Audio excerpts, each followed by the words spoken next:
नमस्कार, मी मोरेश्वर बडगे. हाय महाराष्ट्रमध्ये आपलं स्वागत आहे. संघ परिवार, सरसंघचालक मोहन भागवत, राष्ट्रीय स्वयंसेवक संघाच्या वर्तुळात मोहन भागवत यांच्या मार्गदर्शनाला अतिशय महत्त्व असते. म्हणजे दसऱ्याला सरसंघचालक भाषण करतात ते तर त्यांचं धोरणात्मक भाषण असते. पण आज मोहन भागवतांनी देशाच्या नावाने जो संदेश दिला त्याने सर्वत्र खळबळ आहे. आणि त्याचा टायमिंग फार भयंकर आहे. म्हणजे लोकसभा निवडणुकीचे निकाल लागून 4 दिवस झाले आहेत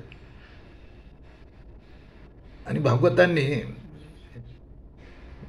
जोरदार भाषण केलं आहे. म्हणजे भागवत हे मवाळा प्रवृत्तीचे आहेत. ते सहसा कुणाला दुखावत नाहीत. पण यावेळेला मोहन भागवतांनी चक्क पंतप्रधान नरेंद्र मोदी यांना फटकारला आहे. फक्त कान पिरगळायचंच बाकी ठेवलं आहे. जे मणिपूर हिंसाचाराच्या विषयावर मोहन भागवतांनी सरकारला धारेवर धरलं आहे. मोहन भागवत म्हणाले की बाबा, मणिपूर 1 वर्षापासून शांततेची प्रतीक्षा करतोय. मणिपूर राज्य 1 वर्षापासून शांततेची प्रतीक्षा करतोय. तिथली परिस्थिती सुधारली पाहिजे. गंभीरपणे विचार केला. कोण करणार गंभीरपणे विचार, असा सवाल मोहन भागवतांनी केला आहे. म्हणजे मणिपूरच्या विषयावर राहुल गांधी आणि काँग्रेस नेहमीच मोदींना आणि भाजपला झोडपत आली आहे. आता मोहन भागवतांनी दांडू हाती घेतला दिसतो. मोहन भागवत स्पष्ट भाषेत म्हणाले की मणिपूरमध्ये अचानक जे सुरू आहे ते थांबलं पाहिजे. बंधुभाव वाढला पाहिजे. त्यासाठी सरकारने हालचाल करावी. मोहन भागवतांचं भाषण अतिशय बॅलन्स आणि तितकंच आक्रमक होतं. त्यांनी एक नवीन शब्द कॉइन केला. त्यांचं म्हणणं आहे, आता विरोधी पक्षाला विपक्ष म्हणू नका, त्याला प्रतिपक्ष म्हणा. विरोधक यांना प्रतिपक्ष म्हणा. त्यांचं म्हणणं आहे, एकाच सत्ताधारी आणि विरोधक एकाच नाण्याचे 2 पैलू आहेत. सहमती बनावी, एकमत व्हावं, यासाठी संसद आहे. निवडणूक म्हणजे युद्ध नाही. निवडणूक ही स्पर्धा आहे. 2 विचारामध्ये स्पर्धा आहे. हे काय निवडणूक म्हणजे युद्ध नाही. पण ज्या प्रकारे यावेळेला निवडणूक झाली, त्यात आरोप प्रत्यारोप झाले. राष्ट्रीय स्वयंसेवक संघालाही या निवडणुकीच्या भानगडीत खेचल्या गेलं. त्यामुळे आपण दुखावलो. असंही सरसंघचालकांनी स्पष्ट केलं की संघ राजकारणात कधी पडत नसतो.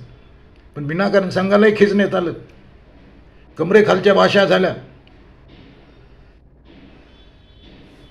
आता सरकार मणिपूरवर नेहमी दावा करते आहे की मग तिथे परिस्थिती सुधारली आहे, आता या लोकसभा निवडणुकीत चांगलं मतदान झालं आहे वगैरे वगैरे.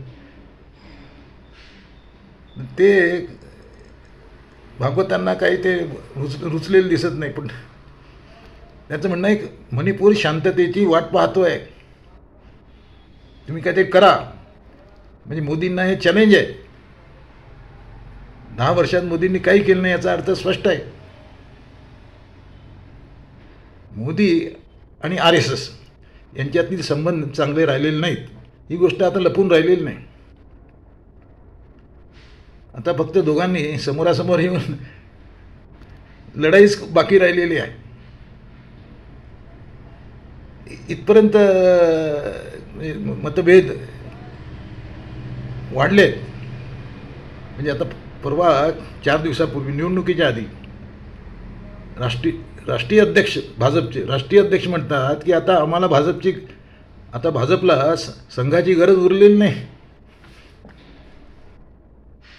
संघाची गरज उरली नाही असं भाजपचा राष्ट्रीय अध्यक्ष म्हणतो. याचा अर्थ काय म्हणजे? आणि त्याचं कोणीही खंडन करत नाही, ना मोदींनी त्याचं खंडन केलं ना अमित शहानी खंडन केलं. याचा अर्थ मोदींना हे मंजूर आहे. मोदी भाजप शिवाय सत्ता राबवू पाहत आहेत. मोदी तसेही संघाच्या फारशी नादी लागत नाहीत. नागपूरला मोदी अनेकदा येऊन गेले, पण मोदी कधी हेडगेवारांच्या समाधीवर डोकं टेकवलं अशातला भाग आम्ही कधी वाचायला मिळालं नाही.